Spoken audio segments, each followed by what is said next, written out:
Budgeting is another important topic in managerial accounting.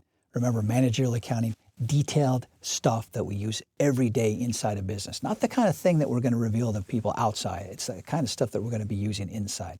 Budgeting, making a systematic plan on paper so we can see problems before they arise in the real world. So we've got a simple example here of a cash budget.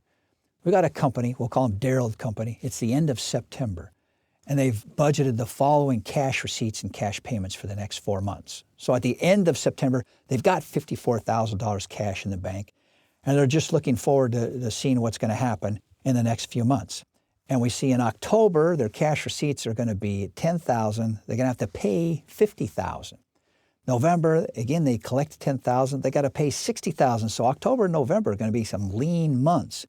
They're going to be paying out a lot more than they're going to be taking in. December, they finally get balanced out. They collect $40,000 and pay $40,000. And then January, it looks like they've been making lots of sales, perhaps during the holiday selling season, and now all their customers are paying them in January. So they're going to collect a lot of cash in January, but there are going to be some lean times between now and then. It's a good idea to sit down at the end of September and plan our way through these lean cash times for the next few months. So those are the numbers. Simple example of budgeting. Darrell's cash budget. Okay, we made our cash budget at the end of September, and now it's the end of October. And Darrell's cash balance is $23,000. Is this good news or bad news? Oh, wait, my first thought is this is a catastrophe. Because if you remember, we ended September with $54,000, and now at the end of October, we're down to $23,000. We're burning through our cash. This is horrible. This is bad news. Yikes, let's run for it. No, let's be calm. Because what was our plan? As of the end of September, according to our plan, what did we think would happen? Well, we thought we were going to collect about $10,000 in October. So we started the month of October with $54,000 that carried forward from September. Added the $10,000, that gives us $64,000. Our plan was we're going to have to spend $50,000 in October. $64,000 minus $50,000, that means that our budget was that we were going to end up the month of October with $14,000. We actually ended the month of October with $23,000. Is that good news or bad news? It's great news. We're way ahead of schedule. We did much better than we thought we were going to. See, this is a key aspect of a cash budget, especially for a startup company or a company who's going through a tough stretch, as this company is here, or they're burning through some cash. Well, companies go through those kind of things. Individuals go through those kind of things.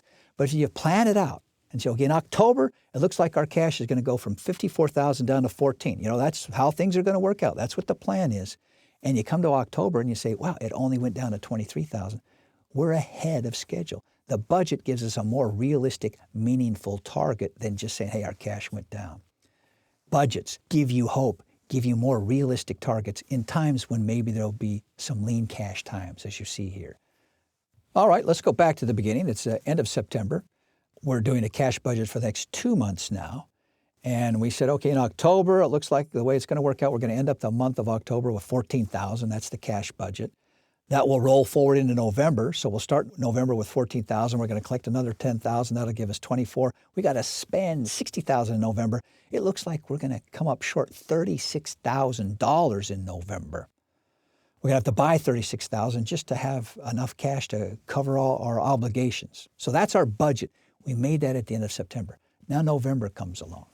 It's November. So remember, the budget is done on paper in advance. Now we're coming along afterwards, living it for real in real time, and it's November 17th, my birthday.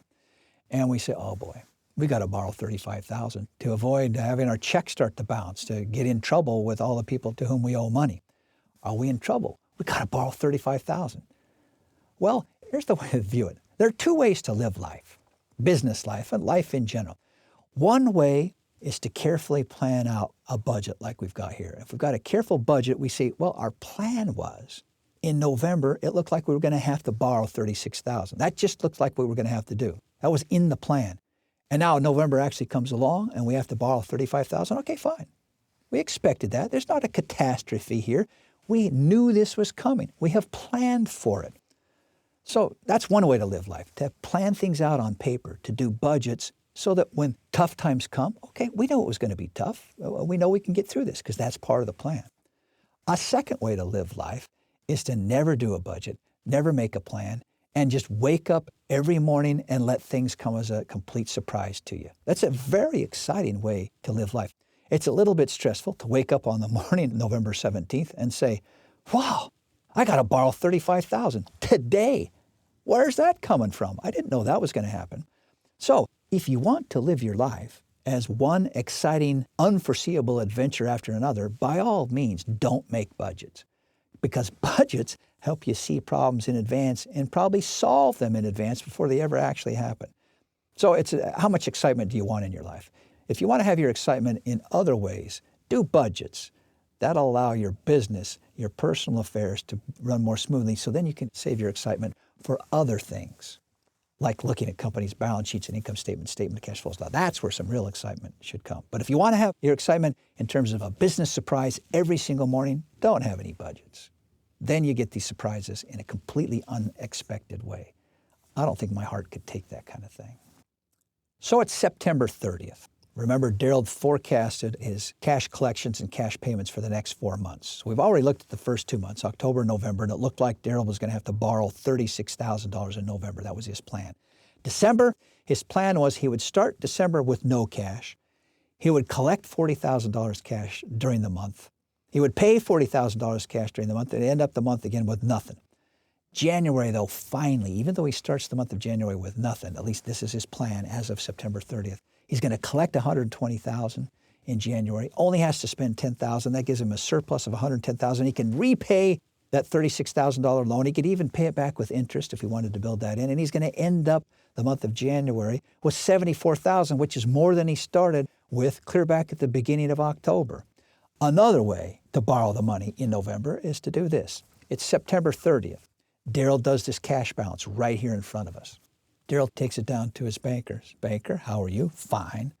It looks like with my cash projections, I'm going to need to borrow $36,000 in November, but also my cash flow projections suggest that I'll be able to repay it back in full plus interest in January. Here are my cash flow projections.